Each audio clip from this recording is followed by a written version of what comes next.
Everyone, السلام علیکم، welcome to my YouTube channel and my new video. پہلے تو میں نے آپ کو فلاسفی کے بارے میں انٹروڈکشن کروایا تھا، فلاسفی کیا ہے، اس کی تعریف کے بارے میں آپ لوگوں نے ٹاپک یاد کر لیا اور مجھے اس کا بہت زیادہ اچھا فیڈ بیک بھی دیا، تھینک یو سو مچ۔ اس کے بعد اب آتا ہے فلسفیانہ سوالات۔ فلسفہ کا بنیادی کام سوالات ہی اٹھانا ہے، مین پوائنٹ جو اس کا آ گیا ہے، ایم سی کیوز کا کوسچن ہے اور موسٹ امپورٹنٹ۔ فلسفے کا بنیادی کام کیا ہے؟ سوال اٹھانا۔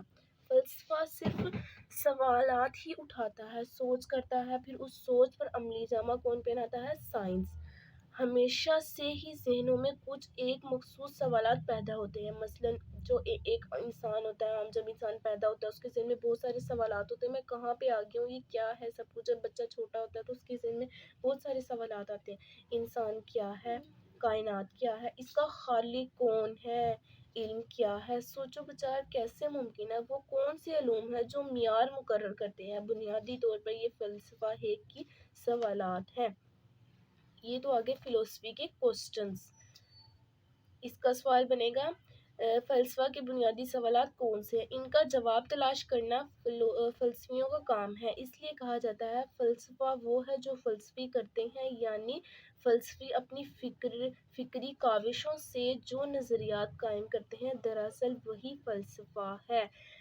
اپنی فکری کاوش، اپنی جستجو سے، محنت سے، کوشش کر کے جو نظریات قائم کرتے ہیں وہی دراصل فلسفہ ہے۔ فلسفہ کے موضوعات، عنوانات یا سوالات کا دائرہ بہت وسیع ہے، جس میں فلسفہ کی فکری حدود طے کرنا ناممکن ہے، لیکن کسی حد تک جائزہ لیا جا سکتا ہے۔ فلسفے کا دائرہ کار اور معیار کیا ہے؟ یہ بھی کوسچن ہے، فلسفے کا دائرہ کار اور معیار کیا ہے، لیکن آپ نے صرف اتنے ہی کوسچن لکھنے ہیں۔ یہ بن گیا آپ کا فرسٹ کوسچن۔ پچھلے ٹاپک میں نے آپ کو بہت سارے کوسچن بتائے تھے اور آپ کو سمجھایا بھی تھا پوری ڈیٹیل سے، آپ کا لانگ کوسچن، شارٹ کوسچن سب ہو جائے گا، کیونکہ نا اس چیپٹر کے اینڈ پہ نا انہوں نے کوسچن آنسر نہیں دیے ہوئے، انہوں نے صرف یہ لانگ کوسچن دیے ہوئے، نہ انہوں نے شارٹ دیے ہوئے، تو یہ شارٹ نا خود تیار کرنے پڑتے ہیں، جس کے لیے نا بچوں کو بہت زیادہ مشکل پیش آتی ہے۔ یہاں سے صرف آپ کو فلسفیانہ سوالات کا ٹاپک لکھ کے اگر آپ کو لانگ میں آ جائے، لانگ میں ویسے اتنا تو نہیں آتا ہوتا، یہ فلسفے کی ڈیفینیشنز کے ساتھ آ جاتا ہوتا ہے، تو آپ صرف اتنا بھی لکھ دیں تو بہت ہے، کیونکہ اس میں اتنا زیادہ کوئی موسٹ امپورٹنٹ بات نہیں ہے یاد کرنے والی۔ اس کے بعد اس کا فلسفے کا دائرہ کار، اس کو تو آپ موسٹ امپورٹنٹ لکھ دیں اس کے اوپر، کیونکہ یہ بہت زیادہ امپورٹنٹ ہے اور یہ بہت لانگ کوسچن ہے، اس کو آپ نے بہت اچھے سے لرن کرنا ہے، یہ بہت موسٹ امپورٹنٹ کوسچن ہے۔ فلسفے کے دائرہ کار سے کیا مراد ہے؟ یہ آپ کے پاس فرسٹ کوسچن آ گیا۔ فلسفے کا دائرہ کار سے مراد یہ ہے کہ فلسفے کی وسعت کیا ہے، یعنی فلسفے میں کون سے اہم موضوعات زیر بحث آتے ہیں، کون سے ایسے عنوان ہے، کون سا موضوع ہے جو زیر بحث آتے ہیں، جن پر ہم بحث کرتے ہیں۔ فلسفہ کن عنوانات یا علوم پر بحث کرتا ہے، کن ٹاپکس پر بحث کرتا ہے، کس ٹاپک کے بارے میں بات چیت کرتا ہے، ویسے کہا جاتا ہے کہ فلسفہ ام العلوم ہے۔ یہ میں نے آپ کو بتایا تھا، مجھے کمنٹ باکس میں بتائیں کہ ام العلوم کس نے کہا تھا فلسفے کو، مجھے جلدی سے آپ کمنٹ باکس میں بتائیں تو مجھے پتہ چلے کہ آپ ساتھ ساتھ لرن کر رہے ہیں یا نہیں کر رہے، جس کا مفہوم یہ ہے کہ تمام علوم فلسفہ ہی سے برآمد ہوتے ہیں۔ قدیم فلسفی تمام علوم کے ماہر تھے، ایک فلسفی طبیعیات، کیمیا، حیاتیات، نباتیات، نفسیات، معاشیات، ہندسہ، منطق، معاشیات، تاریخ، غرضی کے تمام علوم کا ماہر تھا۔ آہستہ آہستہ ان کی جس شاخ میں ترقی ہوتی گئی وہ فلسفہ سے اپنی الگ حیثیت اختیار کرتا گیا۔ میں نے آپ کو پچھلی ویڈیو میں بتایا تھا کہ پہلے نا ایک فلسفی تمام علوم کا ماہر ہو جاتا ہے، یہ فلسفہ پڑھ کے، فلسفہ ہی سے تمام علوم برآمد ہوتے ہیں، جیسے کہ یہاں پہ لکھا ہوا بھی آ گیا، طبیعیات، کیمیا وغیرہ فلسفہ سے بہت پہلے علیحدہ ہو گئے تھے، جبکہ نفسیات کو الگ ہوئے ایک اپنی حیثیت قائم کیے ہوئے تقریباً 100 سال ہو گئے ہیں۔ 100 سال پہلے طبیعیات اور کیمیا تو فلسفے سے بہت پہلے الگ ہو گئے تھے، لیکن نفسیات کو اپنی الگ حیثیت، سائیکولوجی کی اپنی الگ حیثیت قائم ہوئے 100 سال ہو گئی ہے۔ اس کے بعد آتا ہے فلسفے کا دائرہ کار۔ فلسفہ کے دائرہ کار میں ہے وجودیات، علمیات اور قدریات۔ وجودیات فلسفہ کے اہم موضوعات ہیں۔ یہ سوال بھی ہے کہ کائنات کی حقیقت کیا ہے، کائنات کی حقیقت، اس کی نوعیت اور ماہیت کو کس طرح بیان کیا جا سکتا ہے، کائنات کی اساس کیا ہے، کائنات کیسے بنی، اس کی ابتدا کیا ہے، اس کی اصلیت کیا ہے۔ یہ وہ سوالات ہیں جن کا حل وجودیات میں تلاش کیا جاتا ہے۔ مطلب کہ کائنات کا وجود کیا ہے، اس کی نوعیت اور اس کی ماہیت کیا ہے، کائنات کیسے بنی۔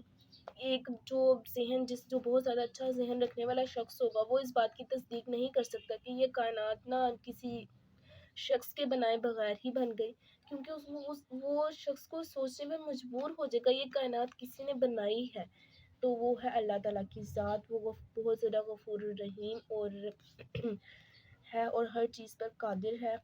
اس کے بعد آتا ہے وجودیات کی 3 اقسام ہیں۔ وجودیات کو درجہ اقسام میں تقسیم کیا جا سکتا ہے۔ وجودیات کی 3 اقسام ہیں: احادیت، ثنویت اور کثرتیت۔ احادیت نظریے کے مطابق کائنات کی ابتدا، یہ بھی ویسے آپ کو شارٹ کوسچن میں آ رہا ہے، احادیت کی تعریف کریں، آپ کی ایک شارٹ کوسچن بن گیا۔ یہ بھی ہے وجودیات کے بنیادی جن سوالات کا حل وجودیات میں تلاش کیا جاتا ہے۔ کون سے ایسے سوالات ہیں جن کا حل وجودیات میں تلاش کیا جاتا ہے، تو آپ یہاں سے لے کے یہاں تک لکھیں گے۔ اس کے بعد احادیت نظریے کے مطابق کائنات کی ابتدا صرف ایک جوہر سے ہوئی ہے، یعنی کائنات صرف ایک جوہر، ون سبسٹنٹ ایلیمنٹ سے بنی ہے۔ مثلاً یونانی فلسفی تھیلیس کا خیال تھا کہ تمام کائنات پانی سے بنی ہے۔ تھیلیس آپ کو میں نے پچھلے ٹاپک میں بتایا تھا، آپ کو میں نے لرن کرنے کے لیے بھی دیا تھا، تھیلیس کس کا بانی تھا۔ یہ آپ کا میں نے آپ سے ایک کوسچن پوچھا ہے کہ فلسفہ فلسفے کو العلوم کس نے کہا تھا۔ ایک یہ آپ نے کمنٹ باکس میں آپ نے مجھے اس کا جواب دینا ہے۔ سیکنڈ آپ نے دینا ہے کہ فلسفی تھیلیس، یونانی فلسفی تھیلیس، ویسے تو اس میں پتہ چل ہی رہا ہے، آپ کو پوچھنے کی ضرورت تو نہیں ہے کیونکہ وہ یونانی فلسفی تھا۔ وہ میں نے آپ سے پوچھنا تھا مسلم تھا، یونانی تھا یا پھر جدید دور کا تھا۔ یونانی تھا، بلکہ اس کا تو آنسر مل ہی گیا، اب نہیں بتانا۔ یونانی فلسفی تھیلیس کا خیال تھا کہ تمام کائنات پانی سے بنی ہے، کسی ایک جوہر سے، پانی سے بنی ہے، اس کا خیال تھا کہ تھیلیس کا۔ ثنویت نظریے کے مطابق کائنات کسی 2 جوہر، ایلیمنٹ، سبسٹنس یعنی ذہن اور مادہ، مائنڈ اینڈ میٹر سے بنی ہے۔ اس کے بعد آ جاتا ہے کثرتیت کے نظریے کے مطابق کائنات کی ابتدا ایک جوہر یا 2 جوہر سے نہیں بلکہ لا تعداد بنیادی جوہر سے کائنات بنی ہے۔ کائنات میں چونکہ مختلف نوعیت کی مختلف اشیاء موجود ہیں، اس لیے یہ مختلف جوہر کے مجموعے سے بنی ہے۔ یونانی فلسفی ایمپیڈوکلیز، یہ بچے نا بہت زیادہ لفظ غلط پڑھتے ہیں لیکن آپ نے اس کو پڑھنا ہے۔ ایمپیڈوکلیز کے خیال میں کائنات 4 بنیادی عناصر سے بنی ہے۔ 4 بنیادی عناصر، وہ 4 بنیادی عناصر کون سے ہیں؟ پانی، مٹی، آگ اور ہوا۔ اسی طرح یونانی فلسفی ڈیموکرائٹس کا خیال تھا کہ 4 نہیں بلکہ لا تعداد بنیادی جواہر سے مل کر کائنات وجود میں آئی ہے۔ یہ بھی آپ کا شارٹ کوسچن بن جاتا ہے۔ یونانی فلسفی ڈیموکرائٹس کے مطابق کائنات کتنے جواہر سے بنی ہے؟ ڈیموکرائٹس کے خیال میں کتنے جواہر سے بنی ہے؟ ایمپیڈوکلیس کے خیال میں کائنات کتنے جواہر سے بنی ہے؟ کثرتیت سے کیا مراد ہے؟ ثنویت کسے کہتے ہیں؟ احادیت کسے کہتے ہیں؟ یہ سب آ سکتا ہے۔ ایکچولی میری طبیعت تھوڑی سی خراب ہے۔ اس کے بعد علمیات کے دائرہ کار میں ان سوالات کا جواب تلاش کیا جاتا ہے۔ علم کیا ہے؟ علمیات میں کن سوالات کا جواب تلاش کیا جاتا ہے؟ یہ بھی ایک کوسچن بن گیا۔ علم کیا ہے؟ علم کے ماخذ اور حدود کیا ہیں؟ ان جہاں سے حاصل کیا جاتا ہے وہ چیز کہاں پہ ہے؟ ان کی حدود کہاں پہ آ کے ختم ہوگا؟ کیا ہم کسی شے کا علم رکھ سکتے ہیں؟ کیا حواس حقیقی ہوتے ہیں؟ جو کچھ ہم محسوس کر رہے ہیں وہ حقیقت پر مبنی ہے یا کوئی دھوکہ اور فریب؟ یہ سب سوالات ہیں جن کا جواب علمیات میں تلاش کیا جاتا ہے۔ بعض فلسفیوں کا کہنا تھا کہ علم کا حصول ممکن نہیں ہے۔ جدید فلسفہ ڈیکارٹ کے خیال میں تشکیک سے علم کو جانچا جاتا ہے، شک کر کے جانچا جاتا ہے۔ اس طرح فلسفیانہ سوچ واضح ہوتی ہے۔ تشکیک سے پتہ چلتا ہے، جب ہم تشکیک کرتے ہیں اس پر، مطلب کہ ہم پورا جو سا ہوتا ہے نا، ہم دیکھتے ہیں کہ کیا ہے، یہ شک ہے، ہم پہلے شک کرتے ہیں، پھر اس کے بعد ہم سارا جانچتے ہیں، پرکھتے ہیں کہ کیا چیز یہ وہی ہے جس طرح ہم شک کر رہے ہیں۔ تشکیک سے پتہ چلتا ہے کہ علم کا حصول ممکن ہی نہیں۔ ہر شے پر شک کر کے دیکھیں گے اور تجزیہ کریں گے تو کچھ بھی باقی نہیں بچے گا۔ یہ بلائنڈ از میرے اندازے سے تو بہت زیادہ اچھی ہے. جیسے ہم ہر شے پر شک کریں گے تو اور تجزیہ کریں گے، اسے مشاہدہ کریں گے تو باقی کچھ بھی نہیں بچے گا. یہ بالکل صحیح بات ہے. اس کے بعد بعض فلسفیوں کا کہنا تھا علم یا خیال انسان کے ذہن میں پیدائشی اور وہبی طور پر موجود ہوتے ہیں. وہبی خیالات کے قائل عقلیت پسند کہلاتے ہیں. دیکھو یہ تھا وجودیات. وجودیات میں تھا احادیت، سنویت اور کثرتیت. علمیات میں ہے عقلیت اور تجربیت. یہ رہے عقلیت اور یہ ہے تجربیت. یہ عقلیت اور تجربیت. وجودیات کی تین ایگزامپلس تھی، احادیت، سنویت اور کثرتیت. اور اس کی ہیں علمیات کی 2 اقسام ہیں، اس میں ہے عقلیت اور تجربیت. عقلیت، بعض فلسفیوں کا کہنا ہے کہ علم یا خیال انسان کے دل میں پیدائشی اور وہبی طور پر موجود ہوتے ہیں. وہبی خیالات کے قائل کو عقلیت پسند کہتے ہیں.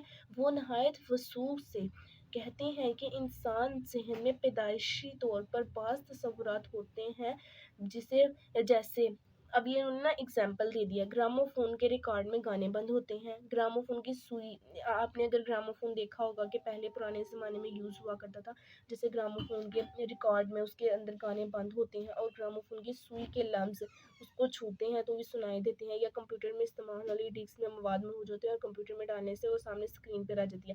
چلو آپ نے گراموفون تو کافی پرانی بات ہے، اس کو آپ کو بلا نہ پتا ہو، لیکن یہ جو کمپیوٹر ہے، کمپیوٹر کے اندر ہم ڈسک ڈالتے ہیں اور اس کو اٹیچ کرتے ہیں تو سارا ڈیٹا کمپیوٹر میں آ جاتا ہے. اب آپ اس کے پوائنٹس بنا لیں گے. لوگوں کے حوالے سے اگر آپ یہ سارا لکھیں گے نا تو ہم خود پیپر چیک کرتے ہیں تو اتنا زیادہ پڑھا نہیں جاتا. جو پوائنٹس بنے ہوتے ہیں نا تو پوائنٹس سے انسان کو اندازہ ہوتا ہے اس بچے نے کیا کیا لکھا، تو اس سے کافی اچھا امپیکٹ بھی پڑتا ہے اور ایگزامینر کو زیادہ محنت بھی نہیں کرنی پڑتی اور وہ خوشی نمبر دیتا ہے. تو آپ نے یہاں تک لکھ لیا علمیات کا. اس کے بعد آپ نے لکھنا ہے علمیات کی 2 اقسام ہیں، اس میں ہے عقلیت اور تجربیت. یہ پھر ٹھیک ہے، آپ نے 2 اقسام لکھ کر پھر آپ نے لکھنا ہے عقلیت پسند کا یہاں تک لکھنا ہے. اس کے بعد آپ نے لکھنا ہے تجربیت پسند میں انہوں نے یہاں پہ لیا ہوا بعض فلسفے میں پیدائش کے وقت انسان کے ذہن میں ایسے خالی ہوتا ہے جیسے اپنے کوئی صاف سلیٹ. یہ جاننا کا خیال ہے، لیکن آپ نے سب سے پہلے آ کے یہ والی لائن لکھنی ہے تجربیت میں. تجربیت پسندوں کا نقطہ نظر ہے کہ انسان کا تمام علم اکتسابی ہوتا ہے، خواہ اس کا ماخذ کچھ بھی ہو. آپ نے پہلے اتنی لائن لکھنی ہے. اس کے بعد آپ نے پھر یہاں سے لکھنا ہے بعض فلسفیوں کا خیال ہے کہ پیدائش کے وقت انسان کے ذہن ایسے خالی ہوتا ہے جیسے کوئی صاف سلیٹ. یہ خیال مشہور فلسفی جان لاک کا ہے. جس طرح صاف سلیٹ پر بعد میں حرف یا الفاظ لکھے جاتے ہیں، اس طرح ذہن میں تجربات اور مشاہدات کی بنا پر تصورات اور خیالات و تصور کے نقوش بنتے چلے جاتے ہیں. اس نقطہ نظر کو ماننے والوں کو تجربیت پسند کہا جاتا ہے. آگے آپ نے یہ لائن کاٹ دیں کہ وہ تجربے کی بنا پر علم حاصل کرنے کے حامی ہوتے ہیں. لکھنا چاہیں تو لکھنے، ویسے اتنا بہت ہے.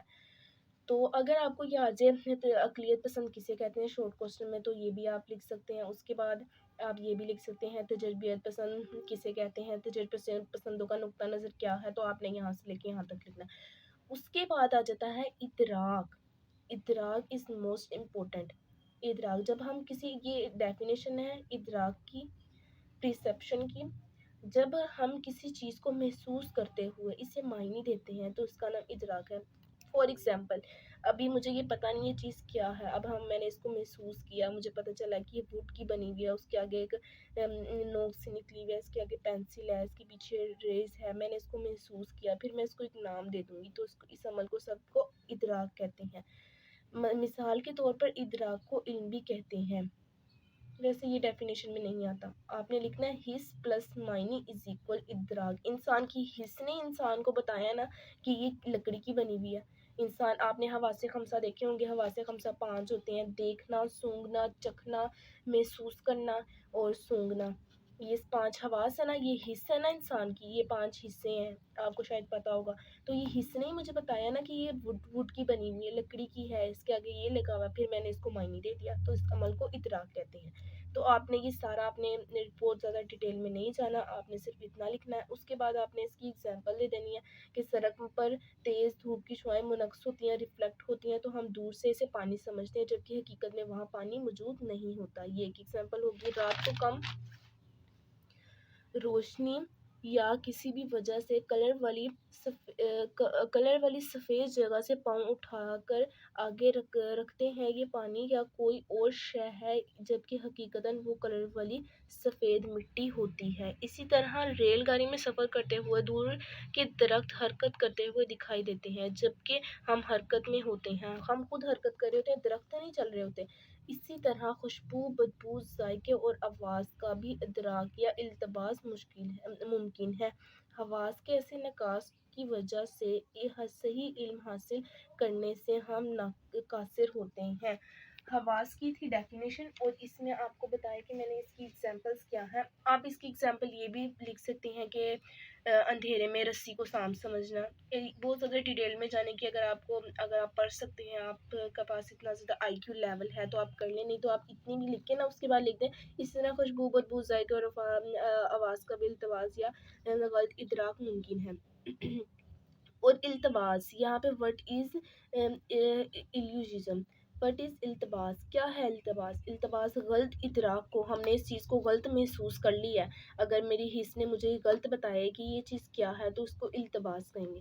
اس کے آج میرے خیال سے اتنا ٹاپک بہت ہے، آپ نے یہاں سے یاد کرنا ہے۔ یہ علم کا دائرہ کار از موسٹ امپورٹنٹ ٹاپک، آپ نے اس کو بہت زیادہ اچھے سے لرن کرنا ہے کیونکہ یہ بہت لمبا ہے، اس کے آگے منطق آ جائے گا، پھر یہاں تک آ کے یہ ختم ہوگا، تو آپ نے اس کو بہت زیادہ اچھے سے لرن کرنا ہے۔ تو میں آپ کو اس کا ٹری بنا کے دوں گی جس سے آپ کو بہت زیادہ آسانی ہو جائے گی۔ جیسے یہ ٹری بنا ہوا ہے، اس کے آگے آپ نے یہ کرنا ہے، وجودیات کے آگے نا یہ ایسا ادھر آپ نے لائن لگا کے یہ ٹری بنا دینا ہے۔ علمیات کا جو میں نے ابھی آپ کو بتایا کہ عقلیت اور تجربیت ہوتے ہیں، آپ نے ادھر لائن لگائی، ایسے ایسے کر کے نا آپ نے ٹری بنا دیا۔